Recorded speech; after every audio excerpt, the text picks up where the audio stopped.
Baik, terima kasih Mas Eri. Assalamualaikum warahmatullahi wabarakatuh. Selamat sore, salam sejahtera untuk kita semua, terutama para narasumber. Ada Ibu Musda, Bang Ferdinand, Bang Ade Armando, juga buat Ibu Halidah Hatta. Tadi kita sudah mendengarkan empat narasumber, tiga termasuk Bu Halidah yang menyimpulkan narasumber. Yang saya melihat itu semuanya sudah lengkap. Cuman memang saya sebagai dianggap ustadz gitu ya, sebagai tokoh agama yang kebetulan memang saya juga aktivis di NU. Saya akan berangkat dari apa yang tadi disinggung oleh Bang Ade Armando. Jadi kalau Bang Ade Armando ini memang saya tahu juga perjalanan religiusitasnya juga seru. Dulu ya pernahlah bergaul dengan kelompok-kelompok yang mungkin sekarang disebali oleh Abang Ade Armando. Jadi beda dengan saya. Kalau saya ini belajar agamanya lengkap, runut dari pesantren, mempelajari seluruh berbagai disiplin agama. Jadi nggak pernah radikal Bang Ande, nggak pernah ketipu sama radikalisme gitu. Nah, ini memang tantangan terberat soal Islam, terutama di Indonesia ini. Karena memang Islam ini tidak kayak agama yang lain, Katolik gitu. Contohnya yang ada hierarkinya. Kalau di Islam ini kan tidak ada hierarki, siapapun bisa jadi guru, siapapun bisa jadi ustadz, walaupun latar belakang pendidikan keagamaannya kadang-kadang sama sekali tidak. Nah, kelompok-kelompok tertentu bahkan gurunya adalah para dokter, insinyur, bukan orang-orang yang belajar agama secara khusus di pesantren.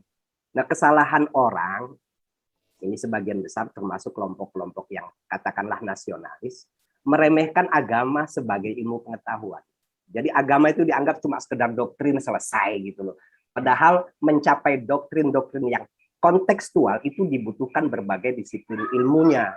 Kalau kami di pesantren itu memang diajarkan bahwa sumber utama beragama Islam adalah Al-Quran dan Sunnah. Tapi ingat di dalam selain Al-Quran dan Sunnah itu ada ijma dan qiyas. Nah, ijma dan qiyas inilah yang menjadi penopang pemahaman terhadap sumber utama sehingga selalu sejalan dengan semangat zaman, menemukan relevansinya gitu. Sampai saat ini itu harus dikembangkan. Artinya yang kita butuhkan sekarang ini adalah memahami agama itu secara ilmiah, secara logis, secara rasional. Nah, ini artinya agama itu bagi saya harus disinari oleh sains gitu. Tapi jangan kemudian melahirkan orang model Harun Yahya, bukan, itu keliru. Gitu loh. Agama itu disinari oleh sains, pemahaman keagamaan kita harus didasari oleh rasionalitas, oleh logika. Makanya saya sering menyiarkan pengajian saya yang temanya itu kajian tauhid, karena kalau kita baca tauhid yang diajarkan di pesantren-pesantren itu justru mengingatkan orang pentingnya mempelajari ilmu logika, karena di dalam ilmu tauhid itu ada silogisme, ada premis minor, premis mayor, yang itu kalau dipahami dengan baik itu membantu para santri ini bisa memahami teks-teks keagamaan secara kontekstual. Al-Quran itu luar biasa, sunnah Nabi juga jumlahnya banyak. Tapi untuk memahaminya, pertama dibutuhkan orang harus mengerti bahasa Arab. Setelah itu harus mengerti ilmu tafsir. Bahasa Arab sendiri ada sorof, ada nahu, nanti ada masuk balagoh. Balagoh lebih rumit lagi. Ada badi, ada bayan, ada ma'ani, itu luar biasa. Maka dari itulah lahir kampus-kampus besar di dalam Islam. Nah, kemudian lahir kelompok yang tiba-tiba ingin menghancurkan peradaban Islam itu. Apa? Ya kelompok yang jargonnya kembali kepada Quran dan Sunnah. Seolah-olah ayat dan hadis itu merupakan klausul-klausul hukum yang siap dilaksanakan. Itu keliru. Gitu. Nah, kalau bagi saya, contoh nih Bang Ade terutama tadi sudah menyinggung. Ada yang bilang katanya hadis alimu auladakum asibaha waromyata wal fairusah atau warukubul timar, warukubul khair. Ajarilah anakmu itu berenang, memanah dan naik kuda. Tadi itu. Nah, kalau bagi saya santri pertama itu bukan hadis itu, bukan hadis Nabi itu, gitu loh. Kita tahu itu setelah kita lacak.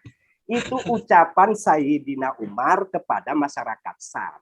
Apa kemudian konsekuensinya? Kalau hadis Nabi syariat, kalau ucapan Umar nasihat.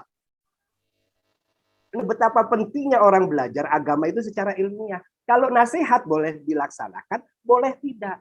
Tapi baik nasihat atau syariat itu harus dipandang secara kontekstual. Gitu loh. Nah, saya secara pribadi memahami berenang itu artinya orang harus berani mengarungi hidup. Memanah, orang hidup harus fokus. Naik kuda, orang harus gagah gitu loh. Itu kan tafsir-tafsir yang menarik yang hanya bisa dilakukan oleh mereka yang memiliki kedalaman ilmu-ilmu keagamaan seperti yang saya sebutkan itu tadi. Apalagi kalau kita perhatikan kelompok-kelompok intelektual muslim sekarang ini kan bukan cuma belajar ilmu-ilmu di pesantren, tapi juga filsafat yang datangnya dari barat dipelajari juga. Belajar sosiologi, belajar antropologi, yang semuanya itu dipakai untuk kembali memahami teks-teks keagamaan, sehingga melahirkan keputusan-keputusan atau fatwa-fatwa yang kontekstual. Dan mohon maaf, saya bukan sebagai orang NU kemudian merasa NU itu paling benar gitu, tidak, tapi tradisi mempertahankan pemikiran keagamaan secara intelektual itu hanya ada di NU gitu. Jadi tidak lompat antara tradisionalisme dengan modernisme itu selalu digabungkan. Nah, maka jangan heran kalau di judulnya itu penyemaian radikalisme dari lembaga pendidikan, NU dengan pesantrennya justru jadi penopang nasionalis. Karena apa? Karena pelajaran agama yang diajarkan di pesantren-pesantren NU lengkap gitu. Tidak sepotong-sepotong, dari fikihnya, usul fikihnya, tafsirnya, manteknya, balagohnya, bahkan ada filsafat, kemudian juga ada sejarah yang disuguhkan di situ. Walaupun nanti setelah keluar kita harus kembangkan lagi di kampus-kampus. Jadi kalau saya pribadi sudah memilih Bang Ade. Sebelum PPKM itu selalu setiap minggu saya bikin kelas, menularkan itu. Temanya ya Islam dan kebangsaan, Islam dan modernitas. Sehingga kita tahu persis bagaimana dalam tanda kutip mengoreksi kesalahan berpikir orang-orang yang menggunakan agama untuk kepentingan politik yang kemudian bertentangan dengan nilai-nilai kebangsaan kita. Ya contoh terjemah kampanye khilafah. Kita tahulah khilafah itu tidak ada dalilnya. Mereka otak-atik gatuk gitu loh. Kayak ada memang tauhid nasbul imam istilahnya. Umat Islam wajib memilih pemimpin. Nah, itu diartikan secara internasional bahwa umat Islam itu wajib memilih pemimpin internasional. Satu yaitu seorang khalifah. Padahal kalimat umat Islam wajib memilih pemimpin itu dalam rangka mengatur kehidupan ini supaya teratur. Yang dalam hadis yang lain ditegaskan bahkan ketika kita pergi bertiga, 3 orang ini harus ada pemimpinnya gitu loh. Gitu. Nah, kewajiban itu sudah kita lakukan di Indonesia. Dalam konteks bernegara ya sudah ada presiden, dalam konteks provinsi sudah ada gubernur, dalam konteks bermasyarakat ya sudah ada Pak RT, kan begitu. Udah selesai umat Islam melakukan. Nah, oleh mereka pejuang khilafah, nasbul imam, kewajiban memilih pemimpin diartikan secara ideologis bahwa itu adalah kewajiban bahwa umat Islam memilih satu pemimpin yang bersifat mondial. Ya, khilafah gitu. Jadi memang berat. Nah, saya bukan tidak mau. Saya sih sangat bersyukur bahwa banyak aktivis yang ikut meneriakkan nasionalisme. Tapi yang saya lakukan, saya merasakan setiap minggu membuat kelas itu jelas mampu mengubah cara berpikir orang. Karena apa? Setelah kita bikin kelas, kita lihat orangnya, medsosnya itu kita perhatikan. Yang tadinya anti Pancasila, yang tadinya anti Jokowi, yang tadinya bahkan menyerang PBNU, itu berubah gitu dengan bikin kelas itu. Karena apa? Masyarakat ini tidak disapa oleh cara berpikir yang intelektual itu kadang-kadang main cuma di atas, ada yang nyinyir-nyinyiran, sementara saya lebih suka turun ke bawah bikin kelas, karena itu satu-satunya cara kita mengubah. Walaupun memang perlu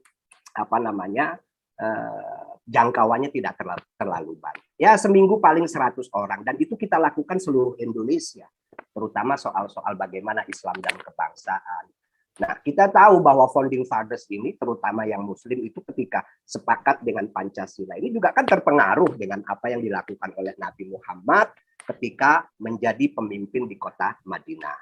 Nah, kita jelaskan itu bahwa Nabi Muhammad ketika di kota Madinah menjadi pemimpin, di bawah beliau masyarakat Madinah ketika itu juga kan ada orang Yahudi, ada orang Nasrani yang semuanya itu disatukan dalam aturan bersama yang dikenal dengan Piagam Madinah. yang kalau kita baca kata umat di dalam Piagam Madinah itu berarti bangsa gitu. Jadi Nabi Muhammad itu sudah mengakui bangsa. Jadi kata umat itu bermakna sangat inklusif. Nah sekarang ini kata umat direduksi menjadi sangat eksklusif. Umat, umat Islam, umat Kristen, umat. Di dalam Piagam Madinah kata umat itu artinya sangat inklusif. Bahkan Nabi sendiri setelah menjadi pemimpin mengatakan man ada dinian fakot azali. Barang siapa yang menyakiti non-muslim sama dengan menyakiti aku. Waman azani fahuwa khosmi yaumal qiyamah. Barang siapa menyakiti aku maka dia menjadi musuhku pada hari kiamat. Dahsyat, Nabi Muhammad itu dahsyat. Tapi umatnya sebagian ada yang PK itu aja. Jadi dengan Piagam Madinah. Nah kemudian perubahan kata atau nama. Madinah itu sebelum Nabi datang namanya Yathrib. Kemudian diubah oleh Nabi menjadi Madinah. Kata Madinah ini mengandung cita-cita besar Nabi Muhammad. Asal kata Madinah itu tamadun yang artinya adalah sakofah wal hadoroh, budaya dan peradaban. Cita-cita Nabi Muhammad itu ingin membangun masyarakat yang beradab, yang berbudaya, yang toleran gitu loh. Dan cita-cita, ciri-ciri masyarakat yang beradab, yang berperadaban itu dua kalau kita perhatikan. Pertama, menghargai perbedaan, baik perbedaan agama dan suku. Yang kedua, mencintai ilmu pengetahuan. Sekarang ini kalau kita baca sejarah, memang paham keagamaan Islam itu mengalami kemunduran setelah dulu Islam pernah mengalami masa-masa gemilang gitu. Karena memang itu tadi pada abad ke-13 mulai jauh dari cara berpikir saintis. Tapi sekali lagi, sains di sini bukan ala Harun Yahya yang bicara tentang teknologi atau ilmu pengetahuan, kemudian dicarikan ayat-ayatnya, otak-atik gatuk gitu loh. Cocokologi bukan, tapi memahami agama secara ilmiah, secara rasional. Dan ini harus kita dorong. Maka pemerintah seharusnya mendorong lembaga-lembaga pendidikan yang menyelenggarakan pendidikan keagamaan itu yang lengkap dan utuh. Dilihat di situ. Justru ada kelompok-kelompok lain yang menyelenggarakan pendidikan agama yang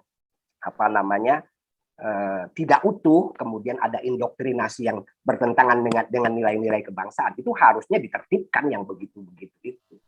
Ya katakan rumah tahfidz. Rumah tahfidz itu kan menjamur di mana-mana. Kadang-kadang di komplek-komplek ada rumah tahfidz Al-Quran. Itu harus kita lihat apa yang dipelajari. Dan gurunya itu mengajarkan apa di situ. Orang kan sering, wah itu kan belajar Al-Quran. Iya belajar Al-Quran itu benar. Tapi di balik itu ada doktrin-doktrin yang lain. Enggak begitu. Lagi pula setahu saya orang kalau belajar Al-Quran itu harus serius. Nggak bisa sembarangan begitu. Jadi apalagi kalau kemudian memahaminya harus hanya menggunakan terjemahan. Itu bahaya sekali. Karena itu tadi, satu ayat memiliki arti yang beragam yang kemudian melahirkan tafsir yang beragam yang luar biasa itu. Jadi inilah kegelisahan kita juga semuanya. Maka saya secara pribadi juga semua pihak ya, harusnya agak sedikit mengendurkan syahwat politisasinya lah. Jangan semua itu dipolitisasi. Apalagi kita tahu Bang Ade dan lain sebagainya termasuk Bang Ferdinand, ternyata pendukung perda-perda syariat itu partai-partai nasionalis, bukan partai agama. Iya. Ini menyedihkan banget bagi saya ini.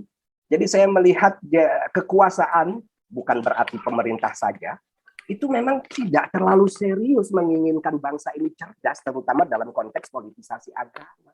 Karena politisasi agama ini adalah mungkin cara paling murah membuat orang itu mau mendukung kekuatan politik tertentu. Maka perusak agama, terutama Islam, bagi saya itu ada dua, Bang Ade, Bang Ferdinand. Pertama, politisasi agama. Yang kedua, konsumerisme beragama.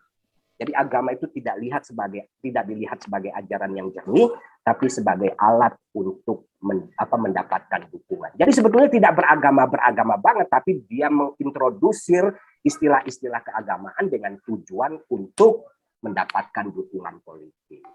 Dan setiap orang yang mendapatkan kekuasaan politik dengan hasil politisasi agama pasti bikin sial. Terima kasih. Wassalamualaikum warahmatullahi wabarakatuh. Waalaikumsalam. Dahsyat sekali Pak Ustadz. Ini mind blowing buat saya tadi Pak Ustadz pencerahannya. Ternyata dasar untuk belajar agama dan agama yang benar-benar itu adalah dasar-dasar logikanya dibenerin. Silogisma, premis mayor, premis minor.